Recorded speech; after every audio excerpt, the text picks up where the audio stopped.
5월은 우리가 가정의 달이라고 말을 하지요. 이 5월 달, 한 달 우리가 또 마음을 새롭게 함으로써 가정의 치유와 회복이 일어나고 하나님의 풍성한 축복을 받는 기간이 되시기를 소원합니다. 그래서 오늘 설교 가정에 관한 성경의 메시지를 듣기를 원합니다. 한번 따라해 볼까요? 가정에는 목적이 있습니다. 가정을 지으신 분이 하나님이시죠.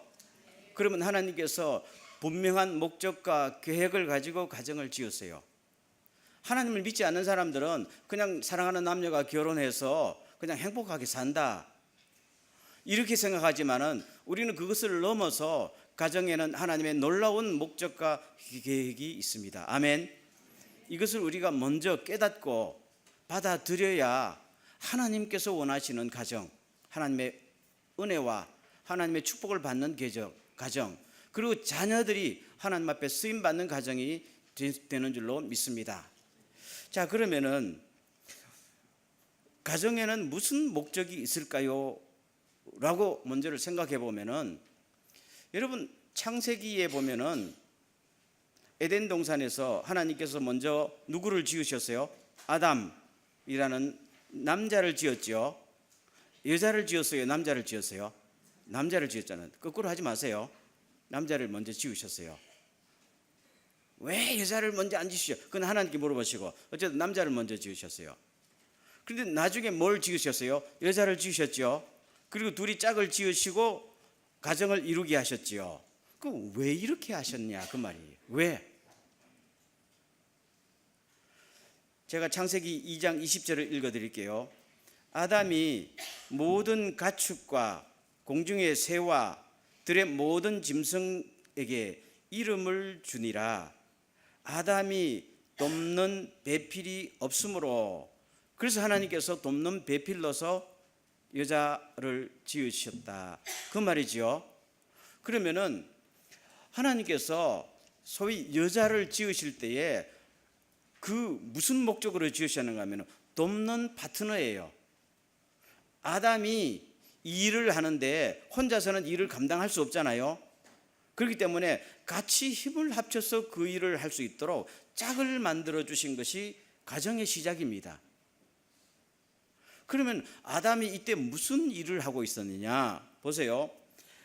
아담이 모든 가축과 공중의 새와 들의 짐승들에게 뭘 붙여줬어요? 이름을 지어주셨어요. 아니 그게 무슨 일이냐 하겠지만은, 여러분 이름을 짓는 게 쉬운 일이 아니에요. 그럼 그 전에 왜 이름을 지었느냐 하는 걸 생각해 보세요. 그냥 가만두면 되잖아요. 이름을 짓지요. 여러분들도 가정에서 아기가 태어나면 제일 먼저 뭘 해요? 이름 짓잖아요. 이름 안 짓고 그냥 키우면 되잖아. 꼭 이름이 필요해요? 필요하냐고 묻잖아요. 이름이 없으면 어떻게 될까요? 부를 이름이 없으면 관계가 형성이 안 되지요. 누구냐라고 불러야 되잖아요. 이름은 그 사람의 모든 것을 대표하는 격이잖아요. 그렇죠? 그럼 우리가 김혜규라고 부를 때에 김혜규의 모든 것이 이름 속에 있어요, 없어요? 있잖아요. 여러분들이 저를 경험한 모든 것들이 이 이름 석자 속에 있는 거죠. 아무것도 아닌 것 같아도. 그러면 이름이 없으면 관계가 형성이 될까요? 힘듭니다. 아빠를 아빠라고 부르고 엄마를 엄마로 불러야 이게 관계가 형성되는 거 아니에요? 아빠인데 아무 이름이 없어. 그럼 무슨 관계예요? 그럼 왜 이 관계를 짓기 위해서 이름을 불렀는가 하면은, 하나님께서 창세기 1장 28절에 아담을 창조하신 다음에 너는 생육하고 번성하고 땅에 충만하라, 그리고 모든 이 땅을 뭐하라? 다스리라 했잖아요. 다스리기 위해서는 뭐가 필요합니까? 관계가 지어져야 다스림이라는 것이 가능합니다. 그렇죠? 관계를 만들기 위해서는 뭐가 필요해요? 이름이 필요하지요.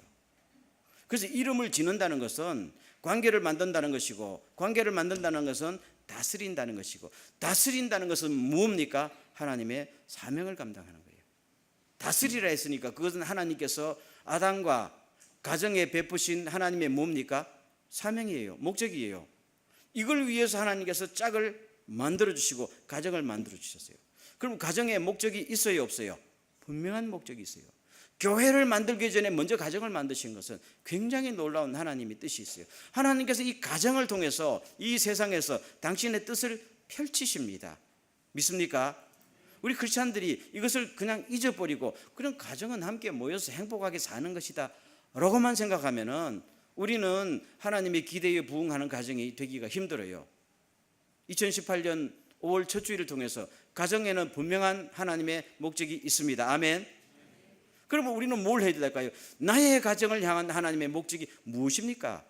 우리 가정을 통해서, 나의 남편과 아내 사이를 통해서, 우리 부모와 자식의 사이를 통해서 하나님께서 이 시대에 이루고자 하는 계획이 뭡니까? 라고 자꾸만 물어보세요. 거긴 또 별로 반응이 없는데요.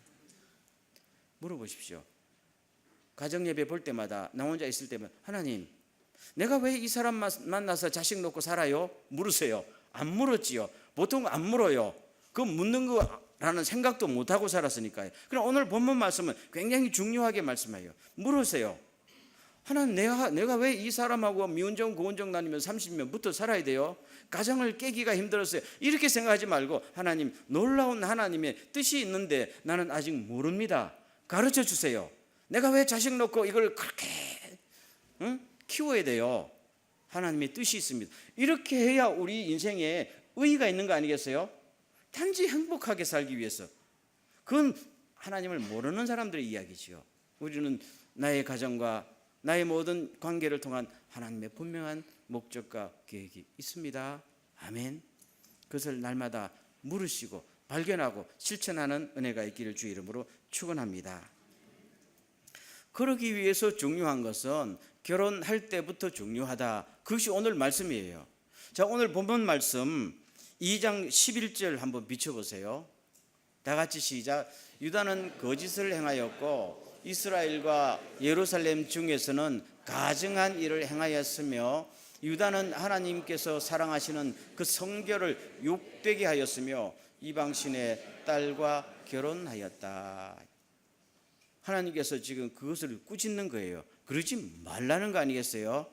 그럼 저기서 핵심 단어가 뭔가 하면은 너희들이 결혼할 때 이방신의 딸과 결혼했다. 이 말은 그냥 요새 개념으로 하면은 하나님을 모르는 사람과 결혼했다. 그 말이 아니고 문명이에요.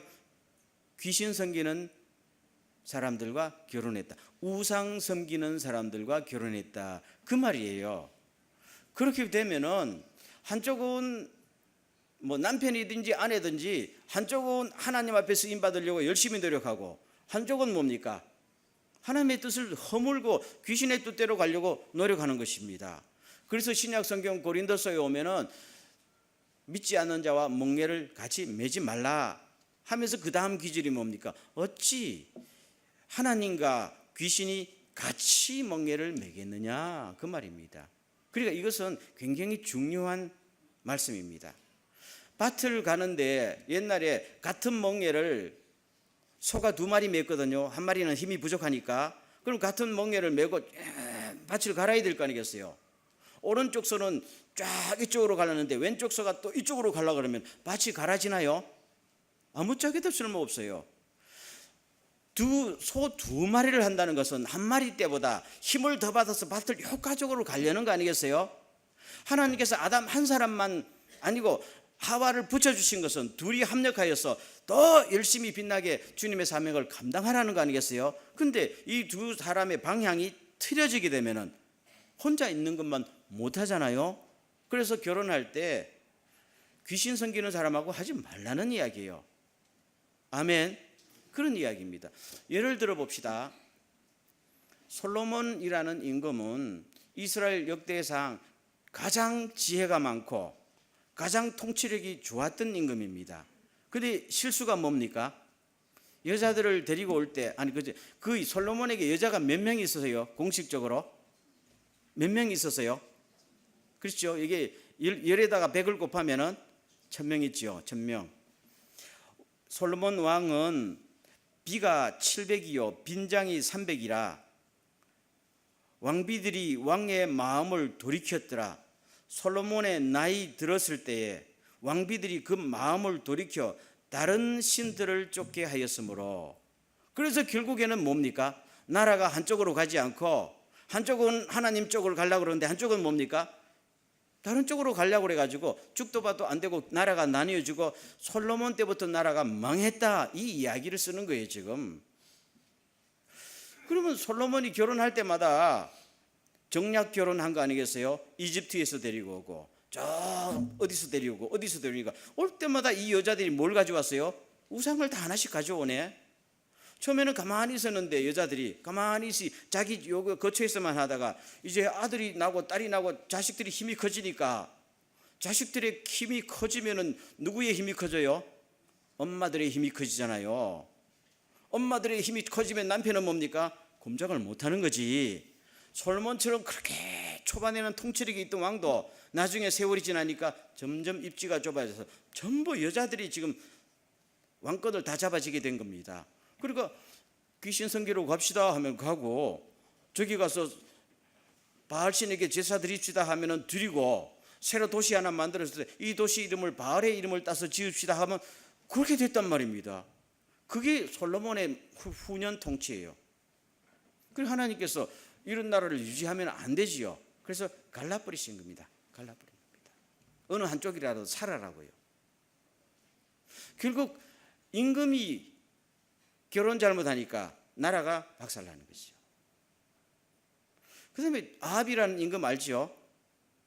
이 사람 굉장히 똑똑한 왕입니다. 처음에는 얼마나 하나님의 뜻대로 하려고 노력했는지 몰라요. 그런데 결혼을 잘못했어요. 시돈 쪽에서 바알신을 섬기는 여자를 데리고 왔거든요. 이 귀신 섬기는 여자들은 보통 좀 세요. 여러분, 우리나라에 무당치고 연약한 이 하는 무당 봤어요? 무당들은 다 말씨도 딱 세요. 왜 그런지 알아요? 이 중동 지방에서도 귀신 섬기는 여자들은 더 셌어요. 교리가, 예를 들면 바알신의 교리가 어떻게 되는지 알아요? 바알이 전쟁을 나갔는데 전쟁에서 죽었어. 그럼 바알의 조각나는 시체를 다 담아와서 이 살린 사람이 누굴까요? 바알의 아내지 뭐. 그러면 그 집에서는 아내가 힘이 세요? 남편이 힘이 세요? 아내가 힘이 세지요. 그런 종교를 점점 믿으면 뭐예요? 귀신 닮아가는 거 아니겠어요? 그래서 가정의 모든 주도권은 누가 갖고 있어요? 여자.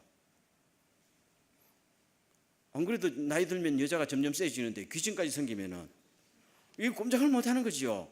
그래서 아합의 그 좋던 성품과 그 선량한 뜻이 전부 다 왜곡되면서, 그러면 이 우상의 문화가 함께 들어와요. 우상을 섬긴다는 것은 우리식으로 예배만 한다는 것이 아니라, 예배를 한다는 것은 예배 중심으로 모든 삶이 바뀐다는 거잖아요. 그러면 음란이 들어오지요, 폭력이 들어오지요, 거짓말이 들어오지요. 나라가 그냥 풍지박산 난 거 아니겠어요? 그래서 여러분 섬길 때에 귀신 섬기는 사람하고 결혼하지 마세요. 만약에 섬기면은 이스라엘 공동체에서 쫓아낼 겁니다. 그렇게 이야기하고 있습니다. 여러분 잘 생각했어요. 이것은 굉장히 중요한 겁니다. 자, 두 번째요. 두 번째 오늘 메시지가 있어요. 15절입니다.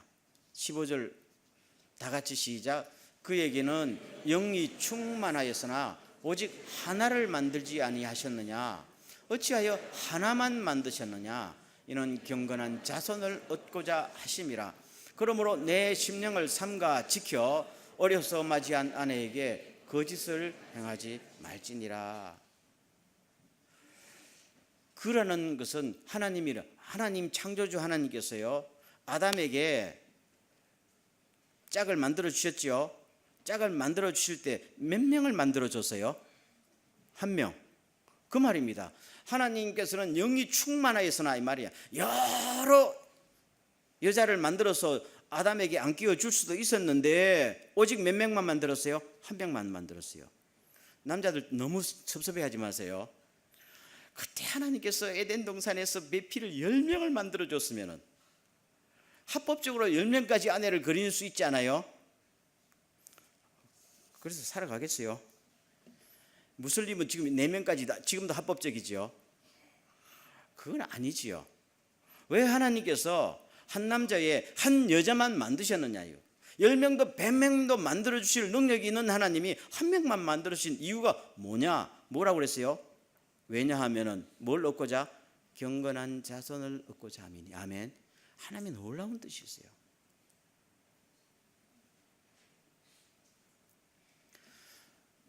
여러분, 우리나라 조선시대 때에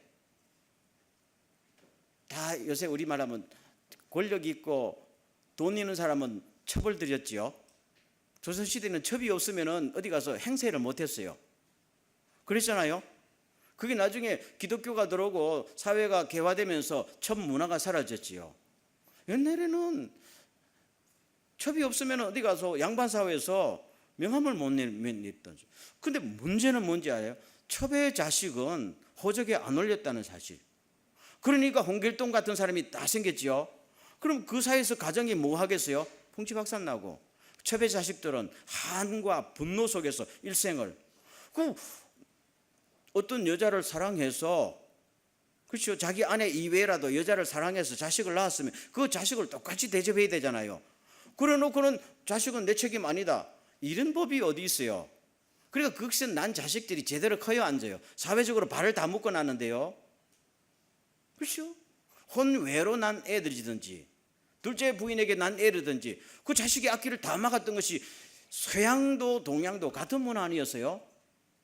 그런 짓 하지 말라는 겁니다. 그게 경건한 자식이 나오지 않고 아무리 똑똑한 자식이 나오도 너 첩의 자식이지 하면 사회가 다 발을 묶은 거잖아요. 어떻게 그게 하나님의 뜻이에요? 그래서 하나님께서 처음부터 한 남자에 한 여자, 아멘. 그래서 그 나온 자식들이 하나님의 축복받고 사회의 축복받고 하나님의 인정받아서 부모 때보다 더 멋진 가정을 이루어서 하나님의 뜻을 행하는 가정이 되라.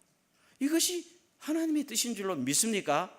아멘. 중요한 말씀입니다. 그래서 아까 15절 마지막 보세요. 15절.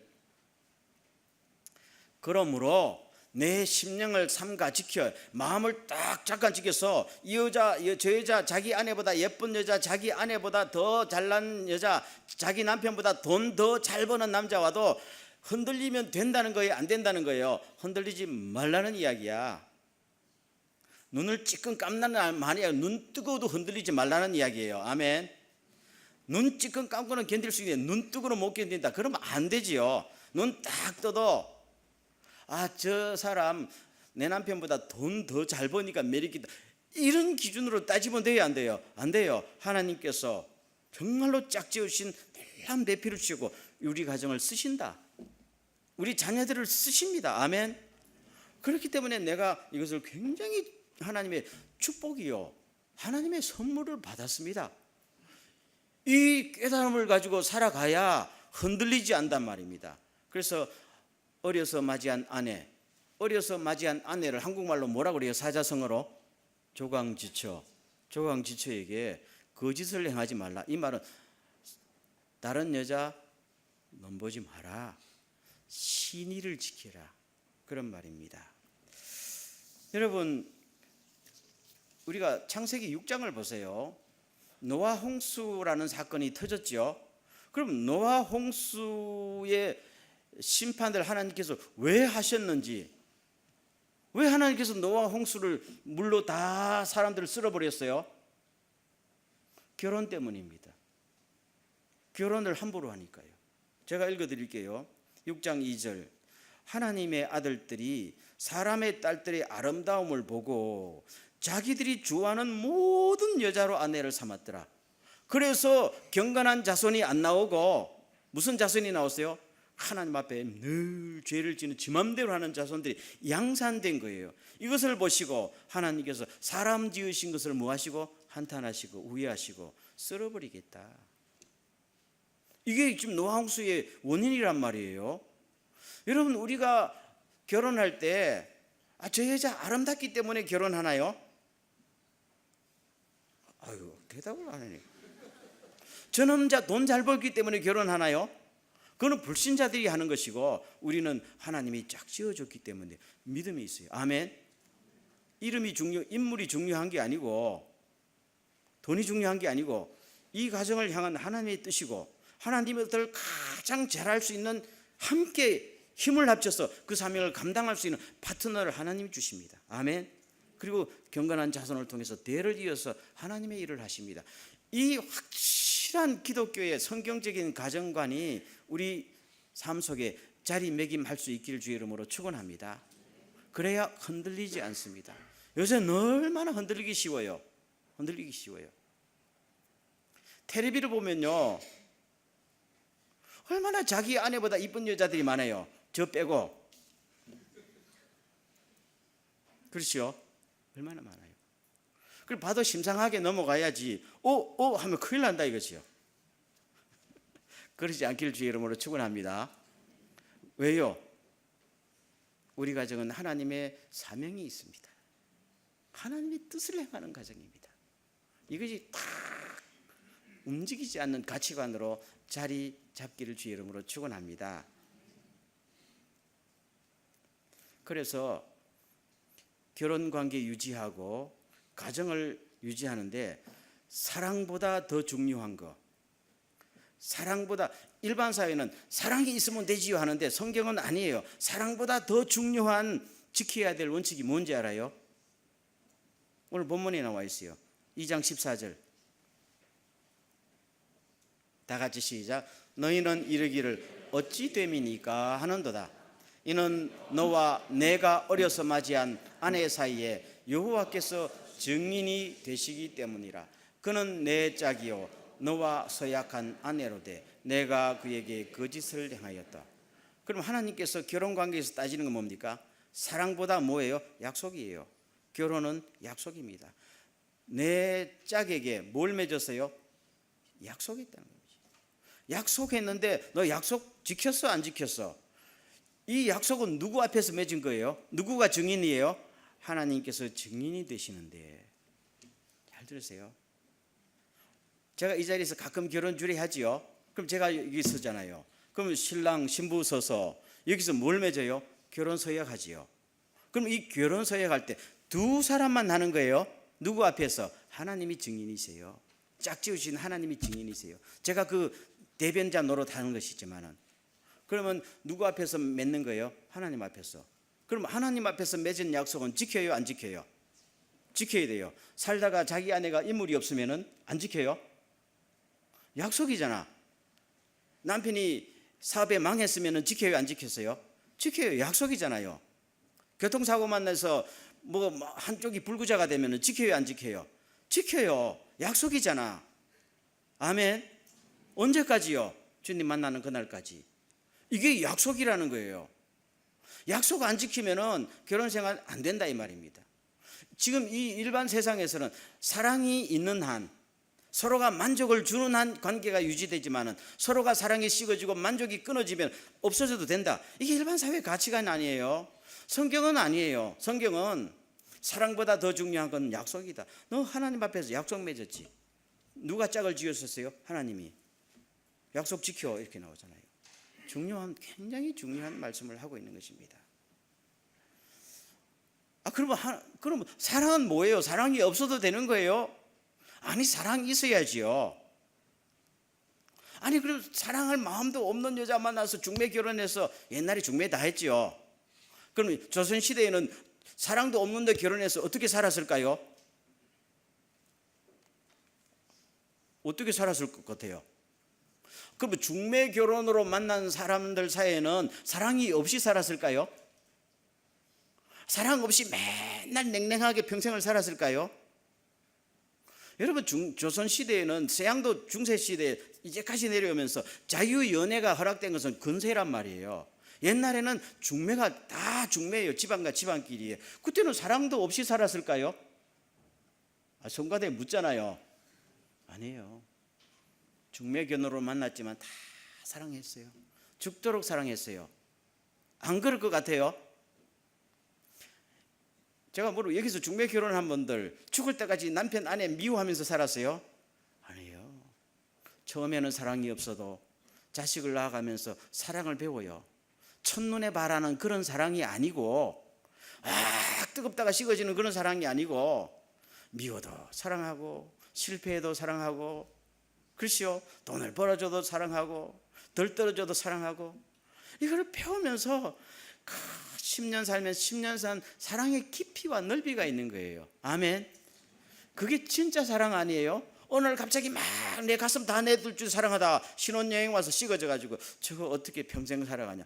그거는 영화에 나오는 사랑이고, 여러분 영화가 자꾸 선전하는 그 사랑에 성경의 사랑을 그렇게 대입시키지 마세요. 아멘. 성경은 굉장히 중요해요. 제가 조금 딴 이야기 할까요? 우리가 하나님을 만나서, 여러분 하나님 사랑해요? 별자시 하나님 사랑하십니까? 아멘. 하나님 처음부터 첫눈에 하나님 반해서요?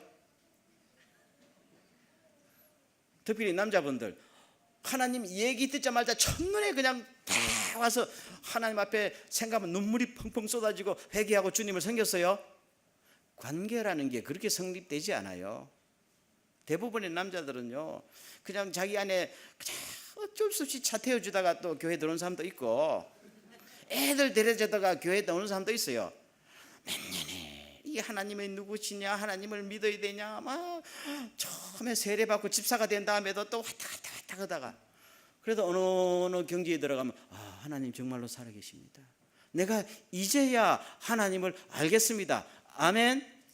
그럼 그 사랑이 가짜예요? 아니에요. 그 사랑이 얼마나 깊은지 몰라요. 남편과 아내 사이도 처음부터 사랑이 생기는 사람도 있어요. 그 사람이 행복해요. 사실 처음부터 첫눈에 반해서 죽을 때까지 콩깍지 끼워서 산다면 그것도 얼마나 행복해요. 근데 그런 일들이 잘 일어나지 않아요. 소설이나 영화에 나오지요. 그러면 처음부터 밋밋하게 어쩔 수 없이 만난 결혼 관계는 평생 불행하게 살아야 돼요? 그거 아니에요, 여러분. 그래도 하나님이 짝지으신 것이라고 믿습니까? 믿으세요. 내가 내키지 않은 결혼을 했다 할지라도 하나님께서 허락하지 않았다면 그 결혼 일어나지 않아요. 하나님은 전능하신 분이에요. 믿습니까? 결혼식장에 남편이 아내 어느 한쪽이 허락하지 않으면 그 자리에 못 들어와요. 그렇다면 하나님께서 짝을 지었었습니다. 그러면 저 남자 저 여자 처음부터 사랑이 안 생기면 어떻게 해야 돼요? 사랑은 연습하는 겁니다. 리하빌리 하듯이요.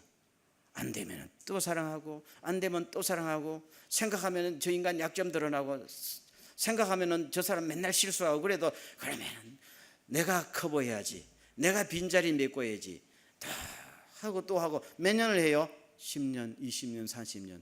죽을 때까지 사랑을 연습하는 것이 부부 사이에게 주신 하나님의 사명 중에 하나예요. 믿습니까?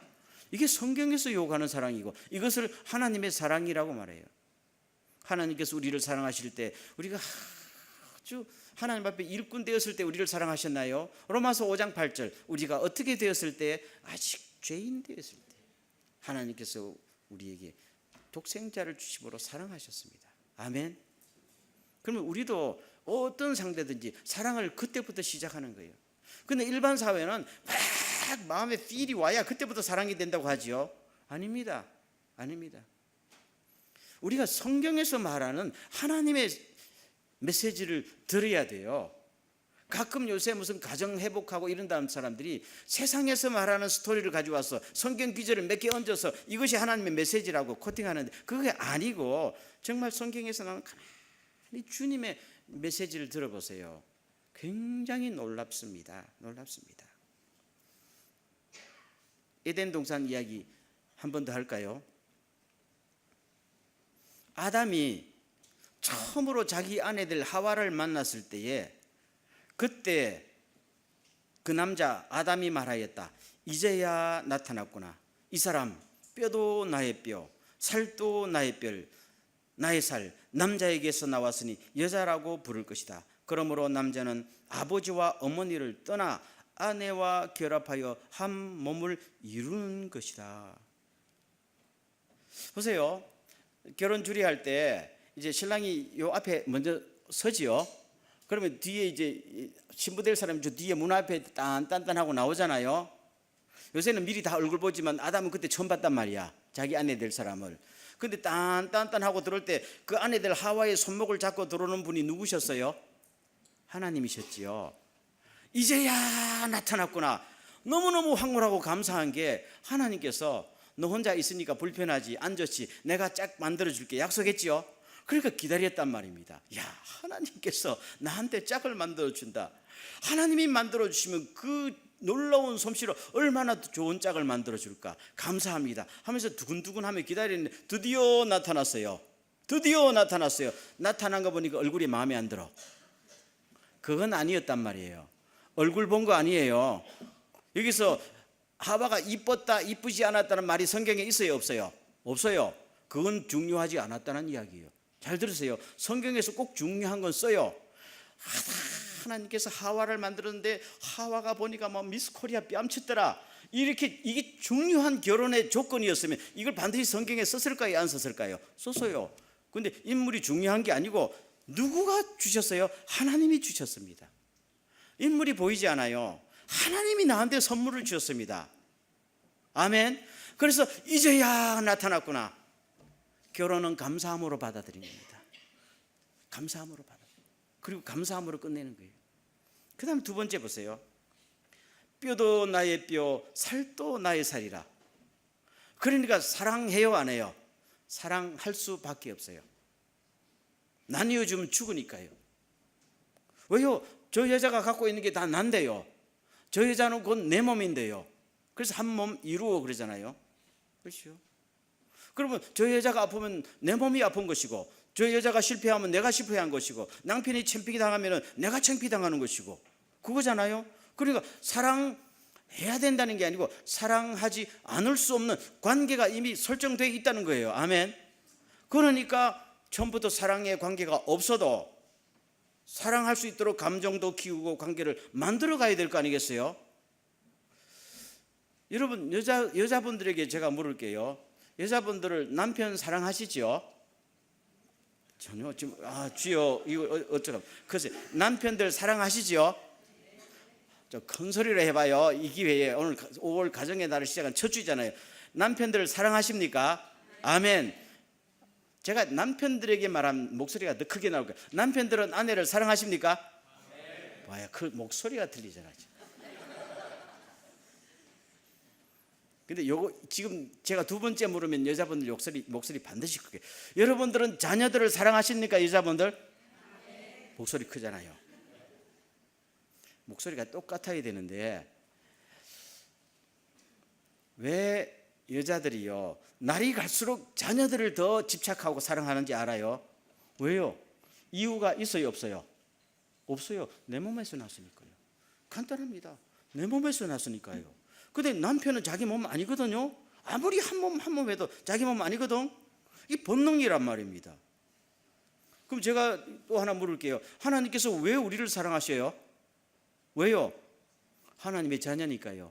하나님이 당신의 형상대로 우리를 만드시고, 아멘. 그러니까 하나님과 우리가 떨어질 수가 있어요 없어요? 없어요. 주님의 몸에서 나왔으니까요. 그러면 오늘 성경은 뭐라고 그래요? 남편과 아내 사이에 아내가 누구한테서 나왔다고요? 남편에게서 나왔다잖아요. 잘 들으세요 남편들. 아내가 다른 환경에 있다가 처음 만났지만은 그러나 성경의 메시지는 그 아내가 누구에게서 나왔어요? 내 몸에게서 나왔어요. 내 몸. 사랑해야 됩니다. 아내가 떨어질 수 없는 관계예요. 사랑할 수밖에 없어요. 아멘.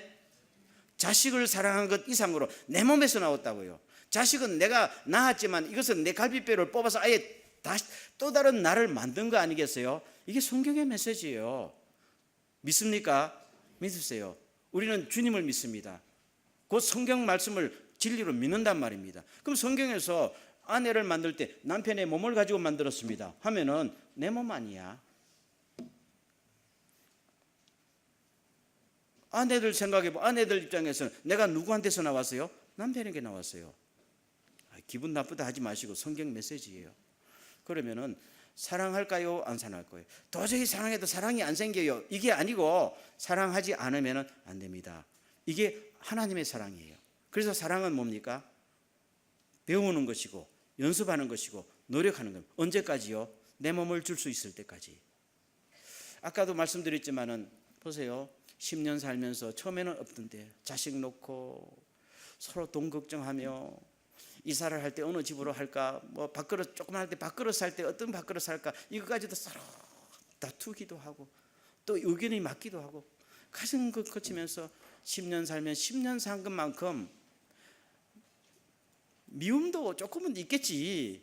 그렇지만은 더 깊어진 사랑이 있는 건 사실 아니에요? 그럼 그거는 사랑이 아니에요. 성경은 그것은 하나님 닮은 사랑입니다. 나누어질 수 없는 사랑. 아멘.